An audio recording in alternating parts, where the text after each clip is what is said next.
Hey, everybody. Hope you enjoyed Wednesday night live show. But I want to make an announcement. Karen Voller, you won the game, which was a $150 Amazon gift card. So if you want that gift card, mail me your mailing address. I don't have it. I don't keep things like that on record around here. And I'll be more than glad to get that mailed out to you. And congratulations on winning. I don't know how many super chats we got during the show. I haven't really added those up yet, so I can't tell you how much the prize will be for the next show. I have no idea, but we'll do the best we can do. I got a feeling it's what I can remember last night. It's not going to be anywhere close to $150, but we'll do what we can do. Let's get on with the news. A Sumter County Sheriff's deputy nabbed a man operating a vehicle without a driver's license. Well, I'm shocked. Aren't you? The deputy was on patrol Wednesday night near Webster when he ran the license plate of a vehicle and discovered the vehicle's registered owner has a suspended license. The deputy initiated a traffic stop on the vehicle and identified the driver as 26-year-old, here we go again, Pedro Cristobal Cruz Contreras. I don't even know how to say these names. The deputy asked him if he was the registered owner of the vehicle, but he would not acknowledge the question. Contreras. Contreras eventually admitted he did not have a driver's license, but claimed he was in the process of getting one soon. A computer check confirmed that Contreras has never been issued a driver's license. He was arrested and charged with driving without a license. He was booked at Sumter County Detention Center and released on a $500 bond. I'm going to just read a little bit of something here about the windmill and the water tower downtown that was taken out, and they're talking about what they're going to do about it. I have a lot of information over here that was in the paper answering a lot of questions. I'm going to do a special video just about that replacement of that stuff down there. Should it be replaced? Is it going to be replaced with the same material? All these questions will be answered, and it's interesting what the actual facts are. The windmill and water tower are removed Wednesday night at Brownwood Patty Square, yet questions linger about how or if the ornamental items should be replaced. Rotting wood in both of the 10-year-old decorative structures necessitate their removal prior to January 1, the start of the hurricane season. Both had been deemed safety hazards. The project-wide advisory committee, the PWAC, to spend up to $20,000 for their removal. Remember the Lake Miona walking trail? It started out as something like, I forget what it was, $1 million, going to put in a half a mile or whatever it was, trail, 3/4 of a mile. It wasn't quite a mile, but it was deemed $1 million mile walking trail or something like that. And then they negotiated it down to $700 and some odd thousand. And I said then, I said, you can't go by any of these numbers around here. They play games with these numbers. I don't know how it works, but it'll start out at $300,000. Next thing you know, it's over $500,000 to get something done because of the studies. They always have to do a study. Well, here's the latest on the walking trail. Total budget of the controversial Lake Miona walking trail now stands at $839,361. The short walking trail, labeled the $1 Million Mile by project-wide committee chairman Don Wiley, won approval in April at a price tag of $730,000. However, the document shows that the actual cost of the project is now $839,000 plus change. The Community Development District 7 Board of Supervisors would like to see signage offering direction clarity in roundabouts. CD7 supervisor on Thursday agreed to send a letter to Sumter County asking for signage at the roundabouts indicating north, south, east, and west. Supervisor Daryl Klinko offered the idea and said it might help cut down on the number of accidents in roundabouts in the villages. There are always accidents in roundabouts, Klinko said. There are people who are spinning in roundabouts. I have to admit, when I first got here, I was a spinner too. The roads and signage are owned by and under the authority of Sumter County. You know, everything in your life, every driver's test you've ever taken says always merge right, always stay right, always go right. The roads leading into a roundabout even curves a little to the right. The center line that's painted on the road goes to the right. I don't understand why anybody would not go to the right. Now, if you're saying they get in the roundabout and they get mixed up on what exit to take out of the roundabout, yeah, I can kind of understand a little bit there, but you don't need huge signage sticking up up everywhere. It ruins the aesthetics of everything. There's probably some things you could probably do. I don't know what those things are. This is not my job. This is not my problem, actually. The idea of signs saying which way do we go in a roundabout. I actually did a video and showed where a driver got in a roundabout and actually turned left instead of going right and went out of the roundabout on the other end, going the wrong direction. There's no excuse for that in my mind, unless you're drunk. There's just no excuse. An unlicensed driver has been arrested after a tire rim from a trailer he was towing came loose and killed a motorcyclist on Interstate 75 in Sumter County. The 55-year-old motorcyclist from Ackworth, Georgia, had been riding with three fellow motorcyclists shortly before noon on Thursday near mile marker 321 at Wildwood when he hit the tire rim, which came loose from the trailer. According to the Florida Highway Patrol, the motorcyclist died at the scene of the accident. Emmanuel Quezada Francesca, 32, of Winter Haven, had been southbound in a truck towing a trailer when a tire rim from the trailer came loose. The tire rim rolled into the path of the motorcyclist. The motorcyclist hit the rim and the motorcyclist was ejected onto the pavement. He was pronounced dead at the scene by Sumter County EMS. An investigator found that the rim belonged to the trailer being towed by Francesca's truck. Francesca did not speak English, and he had to be interviewed with the help of an interpreter. He said he had been traveling southbound when he noticed his trailer wobbling. Said he stopped and checked the air pressure in the trailer's tire and discovered that it was low. He started traveling in the outside southbound lane with his flashers flashing, and he moved along at 20 miles per hour. I think everybody knows the minimum speed on interstates is 45. He stated he saw a shadow of the rim and tire come off the trailer and did not know where it went. He stated he was just trying to control the truck. The investigator found that Francesca did not have a driver's license. He was arrested and charged without a license in case of involving death. He was booked at some kind of detention center and released after posting a $5,000 bond. I have my theory about why these things are happening here. I'll just keep my mouth shut for now.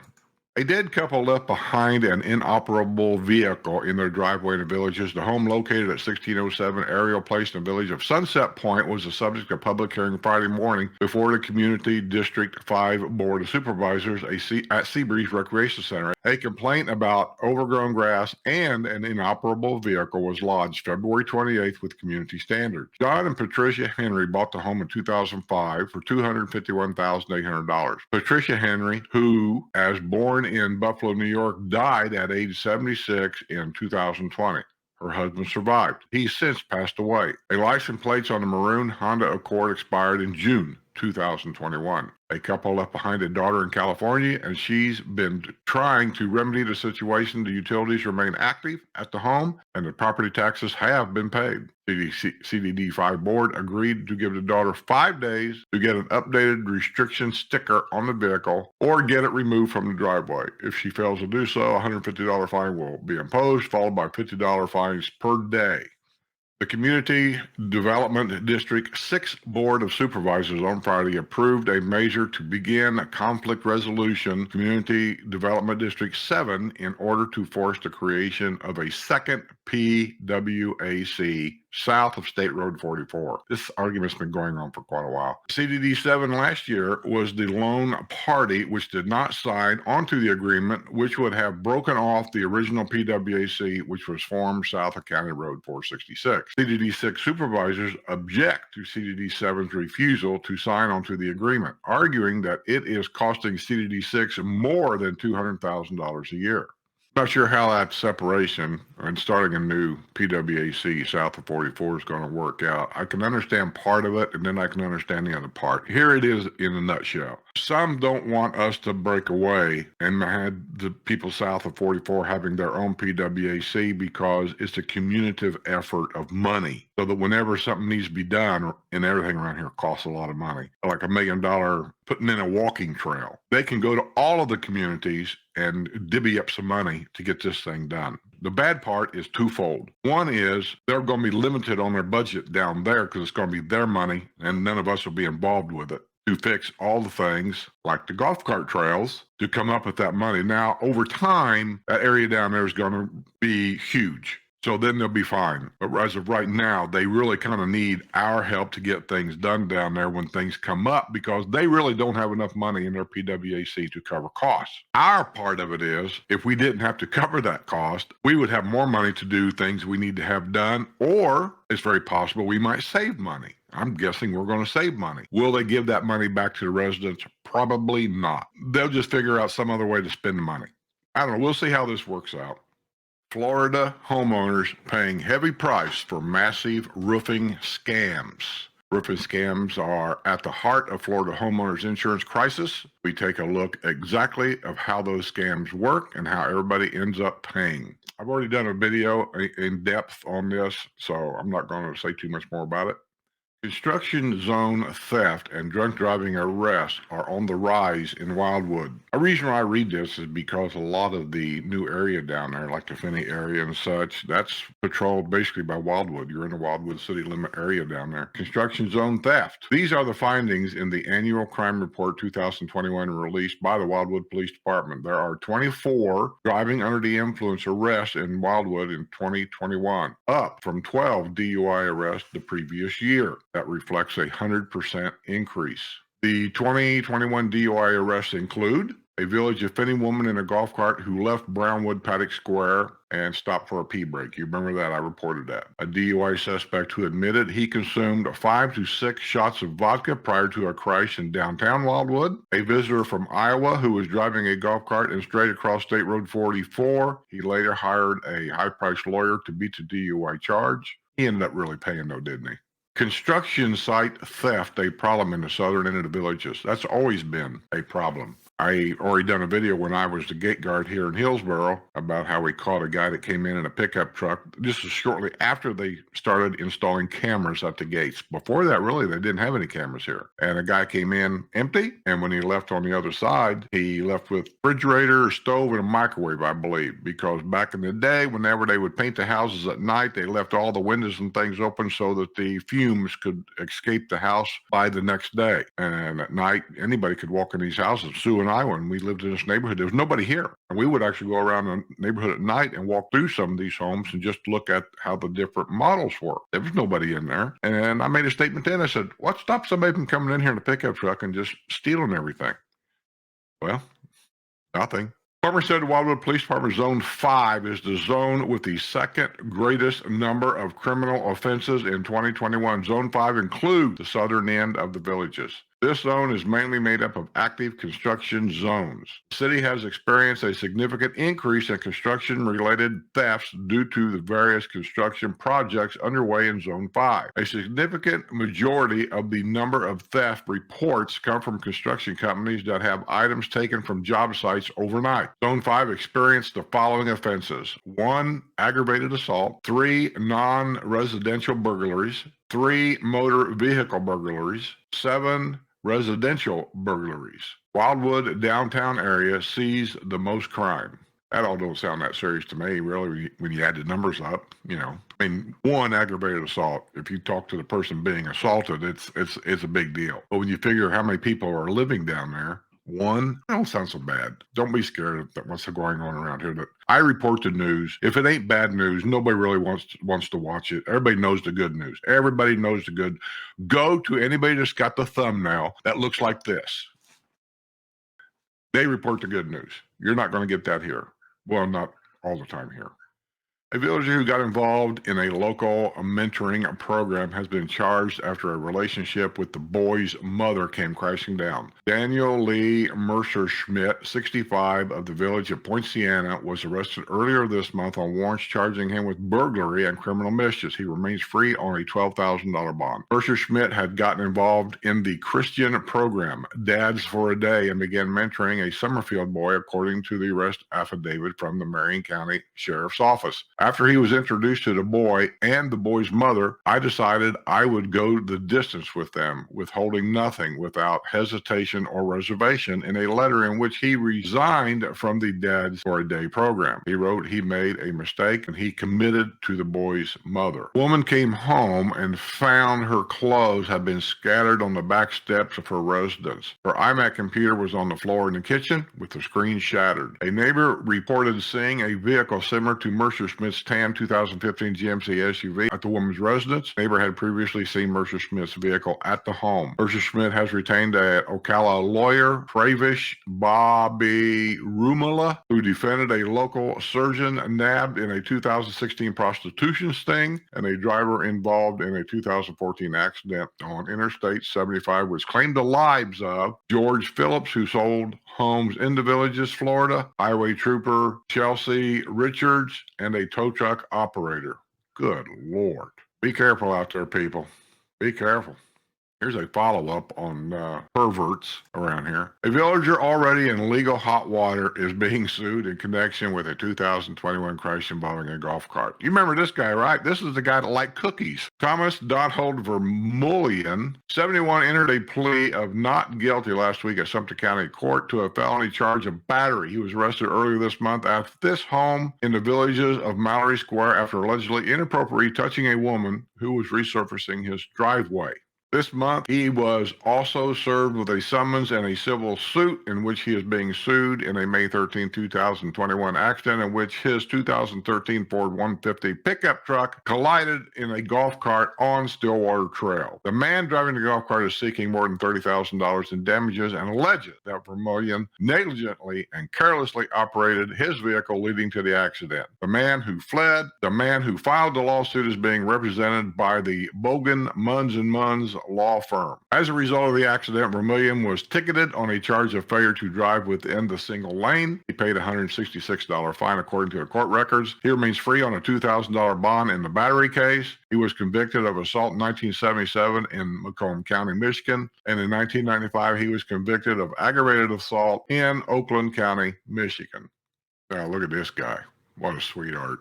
A convicted drug dealer was nabbed by a Sumter County Sheriff's deputy after he was spotted driving a vehicle with a burned-out headlight. Joseph Carl Freeman, 39, of Tampa, driving a gray Pontiac at 9:11 p.m. Thursday in Webster when a deputy noticed the vehicle had an inoperable headlight, according to the arrest report. During the traffic stop, the New Jersey native admitted his Virginia driver's license has been revoked. A computer check revealed that Freeman is on probation through 2026 due to a Hillsborough County conviction on a charge of selling heroin. Freeman was arrested on a charge of driving while suspended. He was booked at the Sumter County Detention without bond due to the probation violation. Let me just say, those of you out there who are crooks and like to make a living at being a thief and a crook and a drug dealer, quit painting the picture of yourself on your face. It draws attention, and the cop's going to look at you figuring he's up to something. That's all he's got to think. Oh, there's a burned out headlight. That's probable cause. I'll pull him over and check out that tattooed face guy and see what he's up to. Good thing these thieves and these heroin dealers and things are stupid. I mean, a newspaper delivery driver was killed in an early morning accident in the Villages. The 76-year-old man at 5:45 a.m. Sunday had been delivering newspapers in a Chrysler van along Oak Bend Place in the village of Tall Trees. He stopped and got out of the van, but failed to put it into park. The van had began to move, and the delivery driver was struck by the van's door. He fell to the ground and suffered fatal injuries. Residents of the neighborhood said the driver delivered newspapers for the Village's Daily Sun, although the Florida Highway Patrol report did not make that indication. The residents added he had been delivering newspapers in the neighborhood for a long time. That's so sad. A Loss of Brownwood renter arrested earlier this year after crashing her golf cart wants a breath sample she provided to be thrown out in a driving under the influence court case. Tina Renee Frost, 60, crashed her green Yamaha golf cart at about 8:30 p.m. January 7th in the 1600 block of Shell Point Avenue in the village of Mallory Square. The crash broke a gas line at a home. You know, they have natural gas, well, I call it natural gas up there. So that had to be a pretty good hit. A witness told deputies that Frost had nearly collided with another vehicle at Stillwater Trail and Odell Circle prior to the crash at the residence. Frost told deputies she was traveling to Brownwood from Lake Sumter Landing when she got lost. Frost repeatedly lost her balance during field sobriety exercises. She provided 2 breath samples that both registered .115 blood alcohol content. She was arrested and charged with driving under the influence. The attorney representing Frost filed a motion this past week in Sumter County asking the judge to throw out the breath test in Frost's case. The attorney is arguing that the intoxicator device used to measure Frost's breath sample had not been properly calibrated. The motion contends that the device was not producing accurate or reliable test results. The motion contends that the device was not producing accurate and reliable test results. The attorney reviewed electronic data available through the Florida Department of Law Enforcement, which reportedly shows the device was in need of service and or repair. A status conference in Frost's case is set for June 21. A resident of Dale Webb, Spruce Creek, has been sentenced after a battle with his wife earlier this year over GPS directions at the Wildwood Hotel and Spa. Jeremiah Solana, 81, was placed on probation for 2 years after pleading no contest last week in Sumter County Court to a felony charge of battery on a person over 65. Guests were leaving the hotel February 19th when they heard a woman in the parking lot yelling, "Help, help, help, he's hitting me." The guests approached Solana and ordered him to stop hitting the woman. One of the guests called 911. Solana's wife fell to the asphalt and landed on her hands and struck her elbow. He forced her into the car and they drove away. Police pulled over the vehicle at the nearby George Niehaus Chevrolet dealership. Yay, George. That's where we got our car. Good people. Solana's wife told police an argument broke out because Solano was upset and yelling at her because she could not correctly operate the phone's GPS application. Listen, I get frustrated at things too. But good Lord, man, there's an old saying, pick and choose your battles. Whether your grandchildren live nearby or are coming for a visit, villagers should mark their calendars for the upcoming Camp Villages summer program. This year's activities begin on June 6th and continue through August the 5th. The camp brochure with details regarding activities, age recommendations, and registration information is available online. A Massachusetts woman who crashed at a roundabout in 2020 in the Villages has been jailed after violating her probation. Allison Kelly Carney, 53, of Chatham, Massachusetts, was booked at about 6 p.m. Saturday at the Sumter County Detention Center. She was being held without bond. Carney had been driving a 2007 Audi A4 at about 9 p.m. Labor Day 2020 in the roundabout at Buena Vista Boulevard and Bailey Trail when she failed to negotiate the roundabout. I'm sorry. I have trouble with this. How do you fail to negotiate driving on your side of a road? It doesn't have anything to do with being a roundabout or whatever. And struck a SECO, S-E-C-O, a SECO energy light pole. No, she struck one of our street lights. She appeared to be under the influence, you think, but she refused to submit testing. Her vehicle was towed from the scene. Damage to the light pole is estimated at $4,000. I got to tell you, I find myself less and less sympathetic to this. Lady Lake police apprehended a homeless man at the wheel of a stolen vehicle. A notification was received Friday that the stolen gray 2006 Toyota Corolla was traveling north on U.S. Highway 27 and 441 into Lady Lake. A detective located the vehicle on Genius Court in unincorporated Lake County. Lake County Dispatch confirmed the vehicle was stolen. The driver was identified as 25-year-old Raymond Manuel Olivier. He was taken into custody on felony charges of dealing in stolen property. He was booked at Lake County Jail on a $2,000 bond. A 20-year-old with a cooler full of Coronas in the bed of his pickup was arrested on a charge of driving under the influence. Jorge Luis Yanez of Summerfield was at the wheel of a silver 2008 GMC Canyon pickup shortly before midnight Sunday, heading north on US 301 on County Road 466. His pickup truck crossed over multiple times into the bicycle lane. During a traffic stop, Yanez admitted he did not have a valid driver's license. A check also revealed he is on felony probation in Marion County through 2024 on charges of selling marijuana and fleeing to elude a law enforcement. Yanez admitted he had consumed 5 Corona beers within a 3-hour period, said he did not feel intoxicated. He performed poorly in field sobriety exercises and provided breath samples that measured .09 and .089. So close, but not quite. Villagers are distressed about losing live oaks in their backyard to rental townhouses. The annexations of about 12 acres for the townhomes at Powell and commercial development was unanimously approved Monday night by the Wildwood City Commissions over the objections of residents of Buttercup Way in the village of Pinellas. Villager Gary Smith said he was very concerned about the proposed build-to-rent development behind his home. Our privacy will be lost. Our property values will be reduced. None of this works. A woman blamed her new medication in a drunk driving arrest Sunday afternoon at Aldi at Trailwinds Plaza in Wildwood. Rachel Ray Paquette, 48, was driving a silver 2017 Chevy Equinox SUV when an off-duty Sumter County Sheriff's deputy reported seeing the vehicle driving all over the roadway, according to a arrest report. The vehicle eventually turned into the ABC liquor store at Trailwinds Plaza before making its way to the nearby Aldi. Paquette said she was taking new medication and admitted she should not have been driving. She said she takes medication for her liver hormones and stress.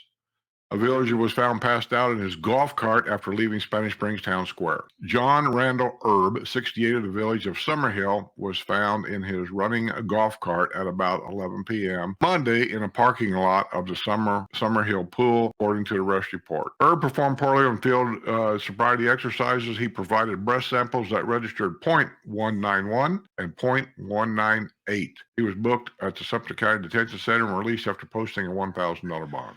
A villager who claimed he drank 2 beers was arrested on a drunk driving charge after hitting a parked car. Michael Dean Edwards, 69, of the village of Pinellas, had been driving a red Toyota Tacoma at about 4 p.m. Monday, when he backed into a white Chevy truck at about 4 p.m. Monday in the parking lot at KB Landscape Supply Incorporated, according to the arrest report from the Wildwood Police Department. When the officer was interviewing Edwards about the accident, the strong odor of alcohol beverage was detected. His eyes appeared to be bloodshot. Edwards told the police he had consumed 2 regular-sized beers 4 hours earlier. He struggled through field sobriety tests. His breath samples registered .095 and .092 blood alcohol content. He was transported to the Ocala Health ER at Trailwinds before being booked to Sumter County Jail. He was released after posting a $500 bond.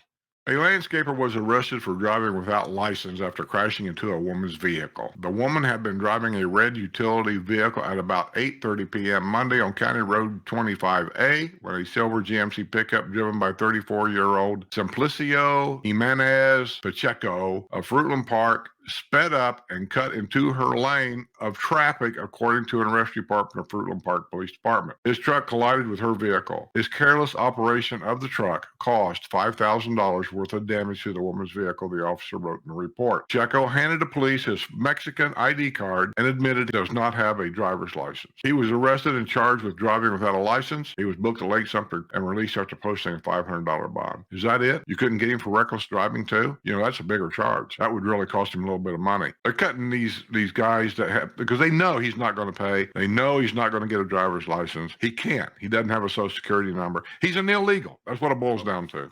Police were called to a home in the villages after an altercation over the care of a child. Officers responded Sunday morning to a report of a disturbance at a home at 1700 block of Hilton Head Boulevard on the historic side of the villages. John David Newell, 24, had reportedly been arguing with his grandmother over the care of his daughter, who is a minor. Massachusetts native reportedly grabbed her by the arms, leaving behind bruises. Newell fled on foot when police arrived on the scene. He was apprehended after a brief foot chase. However, Newell resisted the officers' efforts to handcuff him. Newell only cooperated after he was threatened with a non-lethal electronic control weapon. He was arrested on a felony charge of battery due to the age of the victim. He also was charged with resisting arrest. He was booked at Lake County Jail on an $11,000 bond. This boy's been arrested before. He's got problems. Newell was arrested in 2020 after he got into an altercation with his grandmother because he was not allowed to use the golf cart. Newell had been arrested after allegedly threatening the mother of his baby with a butcher knife. In 2019, during an altercation on the historic side of the villages, and in 2016, Newell was arrested after damaging his uncle's golf cart